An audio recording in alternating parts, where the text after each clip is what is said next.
आज स्वर्गीय बेनी प्रसाद वर्मा जी की 50वीं जन्म जयंती पर भिटरिया चौराहे पर पूर्व ब्लॉक प्रमुख दिनेश सिंह जी द्वारा श्रद्धांजलि सभा का आयोजन किया गया, जिसमें पूर्व ब्लॉक प्रमुख दिनेश सिंह, वरिष्ठ कांग्रेस नेता वीरेंद्र प्रताप सिंह और वरिष्ठ पत्रकार द न्यूज़ लाइन चैनल के चीफ एडिटर देव प्रकाश तिवारी जी भी मौजूद रहे। तो दादा हमारे साथ में हैं, इनसे जानेंगे बेनी प्रसाद वर्मा जी की कुछ बातों को, कैसे स्मरण कर रहे हैं उनको। दादा आपके पुराने साथी रहे हैं आप उनके, तो आज कैसे याद कर रहे हैं उनको? नहीं, वो हम आपसे बहुत बड़े सीनियर नेता जी जी। और वो सर्वजन के नेता थे। वो कोई व्यक्ति विशेष, जात विशेष के नेता नहीं थे जी। वो जिले स्तर, प्रदेश स्तर, देश स्तर का नेतृत्व करते थे और नेतृत्व में कहीं भी कोई कमी नहीं थी। चाहे जो भी व्यक्ति गया उसके कार्य प्रति वो बिल्कुल समर्पित रहा करते थे। खुद संबंधित अधिकारियों को बैठे बैठे फ़ोन किया करते थे कि नहीं, इनका काम देख लीजिए, इसको करिए। वो उनके बारे में किसी प्रकार कोई कमी नहीं थी। और आज भी उनके जो पुत्र हैं राकेश वर्मा जी, वो भी उन्हीं पद चिन्हों पर चल रहे हैं। और हम उनके 50वीं जन्मदिन के अवसर पर श्रद्धा सुमन अर्पित करते हैं अपनी ओर से, क्षेत्रवासियों की ओर से, प्रदेशवासियों की ओर से, और ये ईश्वर से कामना करते हैं जहाँ कहीं भी उनकी आत्मा हो वो ईश्वर उन्हें शांति प्रदान करे। आपका उनका पुराना साथ भी रहा है, तो ऐसे में कुछ एक दो ऐसी बातें बताइए जो आपके और उनके बीच में ही रही हो, किसी को ना पता चली हो, और आज आप बताएंगे तो लोगों को पता चलेगी। जी जी, हम ये कहना चाहेंगे 2087 में जिला पंचायत का चुनाव हुआ था, जिला पंचायत अध्यक्ष। बिल्कुल। उसमें हमारा उनकी घनिष्ठता हुई थी और एक भीखरपुर के डीडीसी सदस्य शिवकली सिंह थी, डॉक्टर प्रहलाद तिवारी जी की बहू थी, उनको लेकर के हम गए थे। उनकी ये देखिए महानता देखिए, उन्होंने कहा कि ऐसा है कि आप इनको लाए हैं, आप ही इनका वो टेंडर डालेंगे।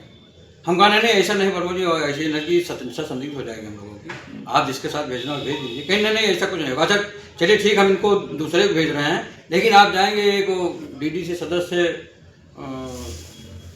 वहाँ के भयारा के थे, कहीं ना आप इनका वोट डालने जाएंगे। हम जो वोट डालने गए तो हम कहा आप वोट डालिए, उनसे कहा जिसके साथ गए थे कंपेनियन बन के। उन्होंने कहा नहीं, वर्मा जी ने आपको अधिकृत किया है, आप वोट जिसको देना हो दीजिए। उनकी महानता देखिए, उन्होंने कहा नहीं कंपेनियन वोट आप डालेंगे जिसको डालेंगे। लेकिन हम कहा नहीं ऐसा वर्मा जी मत कीजिए, नहीं हम लोग सत हो जाएगा, देखिए इसको लाया और स्वयं वोट डाल रहे हैं।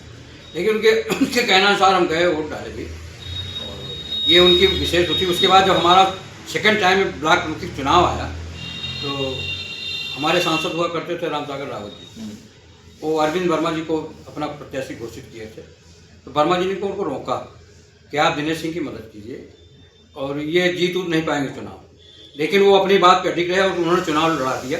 उसके बाद वर्मा जी ने अप्रत्यक्ष रूप से मेरी पूरी मदद की, और जब हम जीत गए तो सिरोली गौसपुर में उनके आवास पे कोई फंक्शन था, उसमें वर्मा जी बैठे थे, राम सागर जी बैठे थे।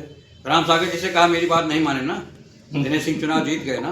तो ये उनकी व्यक्तिगत हम लोगों से लगाव था, कटता भी रही बीच में, हमारा विरोध भी किए, लेकिन विरोध चंद मिनट के लिए था, ये नहीं था कोई परमानेंट विरोध के लिए। वो अपनी नजदीकियां बहुत करीब आप थे उनके। जी जी, धन्यवाद। ये थे वरिष्ठ पत्रकार और द न्यूज़ लाइन चैनल के चीफ एडिटर देव प्रकाश तिवारी जी भी हैं, इनसे भी जानेंगे कैसे संबंध थे बेनी बाबू से इनके, और कुछ उनके बारे में कुछ बताइए आप। बड़े नेता थे जिले के, और सबको साथ लेकर चलते थे, कोई अभाव नहीं था।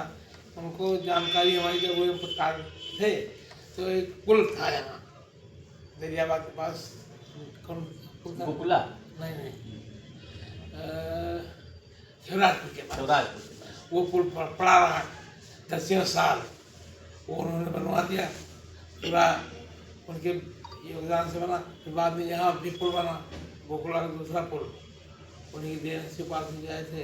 बिल्कुल काम करते हर गांव में, अगर टेलीफोन लाइन और क्या कहते हैं इसको, ऑफिस, इस्पात मंत्रालय भी था और दूर संचार मंत्रालय भी था उनके पास। इस्पात मंत्रालय था जी, तो उसमें बड़ा पैसा खर्च किया बेटे चुनाव में। अच्छा।